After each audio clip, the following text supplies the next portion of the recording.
السلام علیکم اسٹوڈینٹس، کیسے ہیں آپ سب لوگ؟ امید ہے اللہ کے کرم سے انشاءاللہ ٹھیک ٹھاک ہوں گے، اور میں یہ بھی یقین رکھتی ہوں کہ آپ اسلامیات کا کام جو آن لائن آپ کو دیا جا رہا ہے باقاعدگی سے کر رہے ہوں گے۔ آج ہم سورہ انفال کا دوسرا چیپٹر سٹارٹ کریں گے۔ آپ سب کتابیں کھولیں، پیج نمبر 9۔ بچوں، جیسا کہ آپ جانتے ہیں ہم سورہ انفال پڑھ رہے تھے، اور اس کا پہلا رکوع پہلا چیپٹر جو ہے وہ ہم کمپلیٹ کر چکے ہیں۔ اس کے ٹرانسلیشن کے ساتھ ساتھ ہم نے اس کے میننگز، کوسچن آنسرز اور شارٹ کوسچن آنسرز بھی کر لیے ہیں۔ آج ہم سورہ انفال کا دوسرا چیپٹر شروع کریں گے۔ یہ رکوع ہے آیت نمبر 11 سے 19 تک، ٹھیک ہے؟ اور جو ہم سورہ انفال پڑھ رہے ہیں، آپ کو تعارف جب میں نے کروایا تھا تو بتایا تھا کہ بیسیکلی یہ تمام جو سورہ ہے اس کا زیادہ تر حصہ غزوہ بدر کے حوالے سے ہے۔ غزوہ بدر کے حالات، واقعات، اسباب یعنی کہ وجوہات کیا تھیں، کس طرح سے یہ پیش آیا واقعہ، یہ غزوہ، اور اسی طرح سے اس میں خاص طور پہ جو اللہ تعالیٰ نے مسلمانوں کی، مومنوں کی مدد کی فرشتوں کے ذریعے، اور کئی طرح سے جو مسلمانوں کی مدد کی گئی تھی، وہ تفصیل کے ساتھ اس سورہ میں بیان کی گئی ہے۔ پریویس آیات میں بھی ہم نے پڑھا کہ اللہ تعالیٰ نے 1000 فرشتے بھیجے تھے جو لگاتار اوپر نیچے آگے پیچھے اترے تھے، اور انہوں نے مسلمانوں کی مدد کی تھی کفار سے مقابلے کے لیے۔ اسی طرح سے اور بھی کچھ طرح سے اللہ تعالیٰ نے مدد کی تھی، اور وہ کیا تھی وہ یہاں اس چیپٹر 2 کی جو آیت ہے وہاں سے ہی سٹارٹ ہو جائے گا۔ تو آئیے اس کا آغاز کرتے ہیں۔ اعوذ باللہ من الشیطان الرجیم، بسم اللہ الرحمن الرحیم۔ از، جب، یہ میں آپ کو شروع میں بتا چکی ہوں، یہ وہ لفظ ہیں جو کہ بار بار ریپیٹ ہوں گے، اور آپ کو یقیناً اب اس کا میننگ پتہ چل گیا ہوگا۔ از، جب، یغشیکم، یا ہوتا ہے وہ کے لیے، اور غشی ہوتا ہے، آپ نے اردو میں بھی لفظ سنا ہوگا، غشی ہوتا ہے مدہوشی طاری ہونا،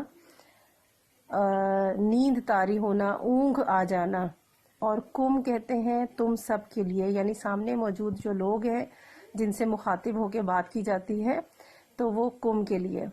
اس، جب، یغشیکم، وہ تمہیں اڑاتا تھا، اونگ، غنودگی، یا اڑا دی یا ڈال دی یا طاری کر دی، ٹھیک ہے؟ غشی طاری کرنا آپ نے کئی جگہ محاوروں میں اردو لینگویج میں پڑھا ہوگا، غشی طاری ہونا، مدہوشی طاری ہونا، یا اونگ آ جانا کی سینس میں۔ تو یہاں پر اللہ تعالیٰ کی طرف سے کیا مدد ہوئی کہ اللہ تعالیٰ نے غشی طاری کر دی، اونگ طاری کر دی، النعاس، نیند کی، یعنی کہ بے ہوشی نہیں بلکہ نیند کی جو غنودگی ہوتی ہے، نیند کی جو اونگ ہوتی ہے، وہ چیز طاری کر دینا۔ اب اس کی ریزن کیا تھی؟ امنتن، تسکین کے لیے، منہو، اپنی طرف سے۔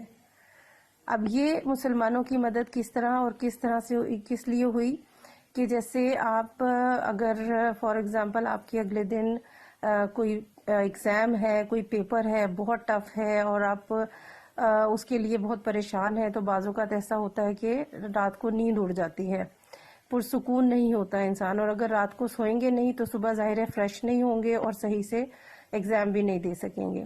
اسی طریقے سے مومنین کا، کیونکہ یہ پہلا غزوہ تھا اور ایک بہت بڑے لشکر کے ساتھ مقابلہ تھا، مسلمانوں کی تعداد بھی بہت کم تھی، تو کئی طرح سے ان کا ذہن جو ہے وہ ٹینشن میں کہہ سکتے ہیں کہ پریشان اور خوف کی علامت بھی تھی۔ اللہ تعالیٰ نے کیا کیا اپنی طرف سے، یعنی وہ تو پریشان تھے اور ان کی نیندیں اڑی ہوئی تھی، لیکن اللہ نے اپنی طرف سے ان کے اوپر نیند طاری کر دی، ان کو غنودگی آ گئی اور وہ سو گئے، ٹھیک ہے؟ با محاورہ میں دیکھ لیں یہاں پر کیا چیز ہے، جب اس نے تمہاری تسکین کے لیے اپنی طرف سے تمہیں نیند، اور یہ بریکٹ میں لکھا ہے کی چادر، بیسیکلی نیند اڑا دینا، نیند ڈال دینا، یہاں پہ نیند کی چادر اڑا دی، کیونکہ اوڑھنے کی سینس میں اگر ہے تو ظاہر ہے وہ دوپٹہ یا چادر ہی چیز ہو سکتی ہے جو اوڑھی جاتی ہے۔ تو یہ جو لفظ بریکٹ میں لکھے ہوئے ہیں بیسیکلی یہاں پر وہ ورڈ نہیں ہے، پر با محاورہ میں آپ کو سمجھانے کے لیے یہاں پر ان الفاظ کا استعمال کیا گیا ہے۔ اِذ یغشیکم النعاس امنۃ منہ، جب اس نے تمہاری تسکین کے لیے اپنی طرف سے نیند کی چادر اڑا دی. ٹھیک ہے، یہ اللہ تعالیٰ کی مدد تھی کہ مومنین سو گئے تھے، پرسکون ہو گئے تھے، اور اس کی وجہ سے کیا ہوا تھا کہ جب وہ اگلے دن اٹھے تو وہ فریش اور تر و تازہ تھے. تو اللہ نے ایک یہ مدد کی، اس کے ساتھ ساتھ کیا کیا، وَيُنَزِّلُ، اور نازل کیا. اب یہ نازل کرنا یہاں پر کیونکہ آگے آپ لفظ دیکھیں گے پانی ہے، اب پورا پڑھا دیتی ہوں پھر بتاتی ہوں آپ کو. یُنَزِّلُ، اور نازل کیا، علیکم، تم پر، من السمائی، آسمان سے. من ہوتا ہے سے، سما آسمان کو کہتے ہیں. کیا نازل کیا؟ ماء، پانی. اب پانی جو ہے اردو لینگویج میں نازل ہونے کے بجائے ہم پانی برسنا، بارش ہوتا ہے نا، برسانا یا برسنا، اس لیے یہاں پر نازل ہونے سے مراد ہے برسنا. ٹھیک ہے، اس نے نازل کیا، اس نے برسایا، علیکم، تم پر، من السمائی، آسمان سے، ماء، پانی. دوسری مدد کیا کی کہ اللہ تعالیٰ نے بارش برسا دی، آسمان سے پانی برسایا. کس لیے؟ لیطہرکم، لی لام زیر لی کے ساتھ ہوتا ہے تاکہ یا کہ، لی کہ یطہر، وہ پاک کر دے.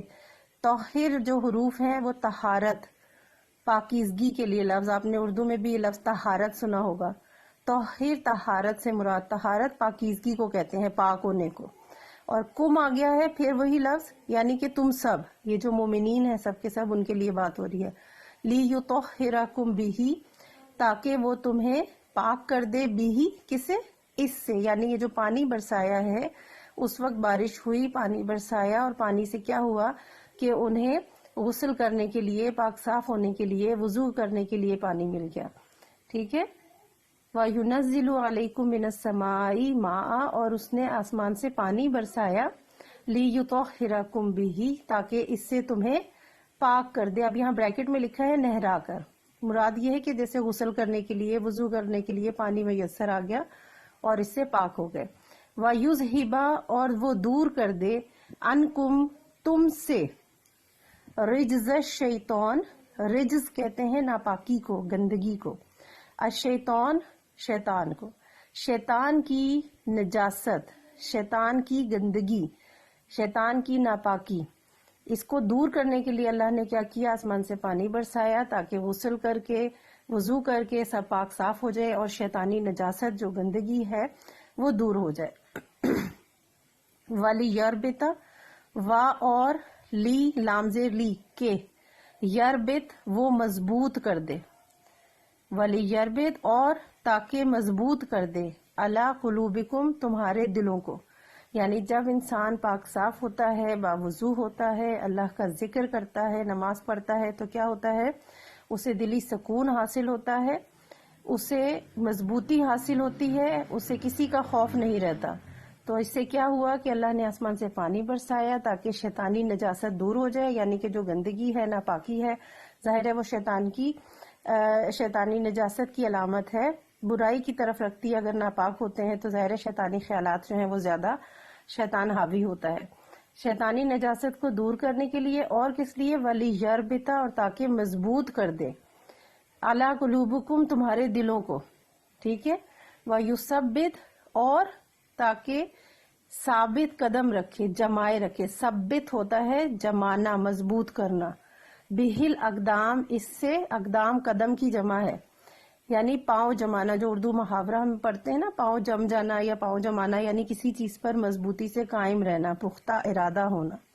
وَيُثَبِّتَ بِهِ الْأَقْدَامِ، تاکہ تمہارے پاؤں جمائے رکھے. جب وضو کریں گے، پاک صاف ہو کر، غسل کر کے نماز پڑھیں گے، اللہ کا ذکر کریں گے، تو کیا ہوگا کہ شیطانیت جو ہے وہ دور ہو جائے گی، دلوں میں مضبوطی آئے گی اور ارادے پختہ ہوں گے، ثابت قدمی کے ساتھ مقابلہ کریں گے.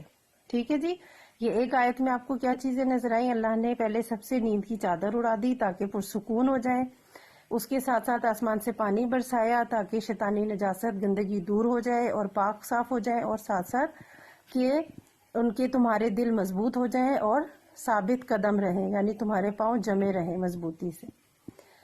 ٹھیک ہے جی.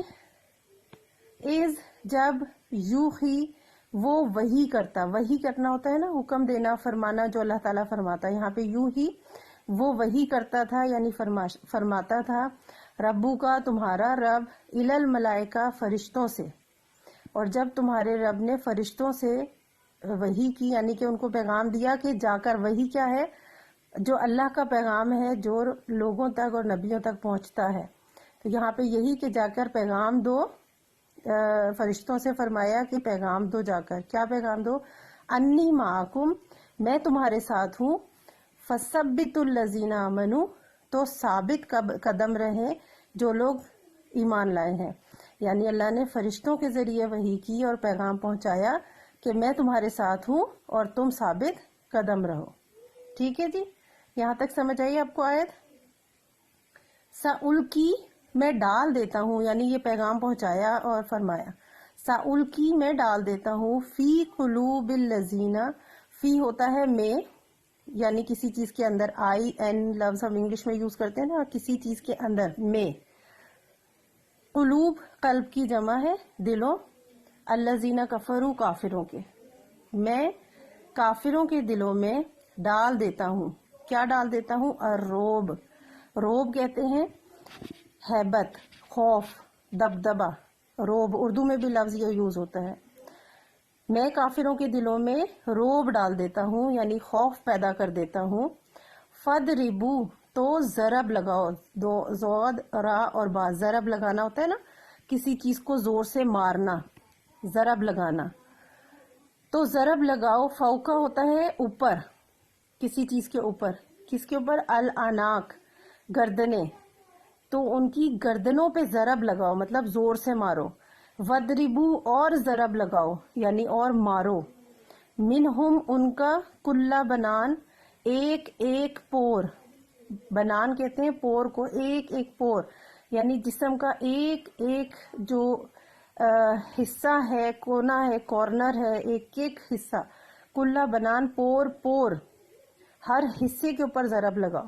اب یہ کیا ہے، یہ کفار کی سزا کے لیے کہا گیا، مومنین کو تسلی دے کر کہ آپ تسلی رکھو، میں تمہارے ساتھ ہوں، سألقی فی قلوب الذین کفروا الرعب، میں کافروں کے دلوں میں روب، خوف پیدا کر دیتا ہوں، ڈال دیتا ہوں، فَضْرِبُوا فَوْقَ الْأَعْنَاقِ تو ان کی گردنوں پہ ضرب لگاؤ یعنی ان کی گردنوں کے اوپر مارو، وَضْرِبُوا مِنْهُمْ كُلَّ بنان اور ان کا پور پور یعنی جسم کا ایک ایک حصہ مار کر توڑ دو۔ ٹھیک ہے، یہ کفار سے مقابلے کے لیے کہا گیا ہے کہ بے خوف ہو کر ان سے مقابلہ کرو اور زبردست طریقے سے ان پر ضرب لگاؤ، ان کی گردنیں اور ان کے جسم کا ہر حصہ مارو، حصے پر مارو اور مار کر ان کا جسم کا ہر حصہ توڑ دو۔ ٹھیک ہے جی، یہاں تک کے لیے کافی ہے، 2 آیات پڑھا رہی ہوں، بہت توجہ کے ساتھ آپ نے اس کی ریڈنگ کرنی ہے، دوبارہ سے پڑھنا اور سمجھنا ہے۔ ٹھیک ہے، نیکسٹ انشاءاللہ اگلے لیسن میں کرواؤں گی۔ اللہ حافظ۔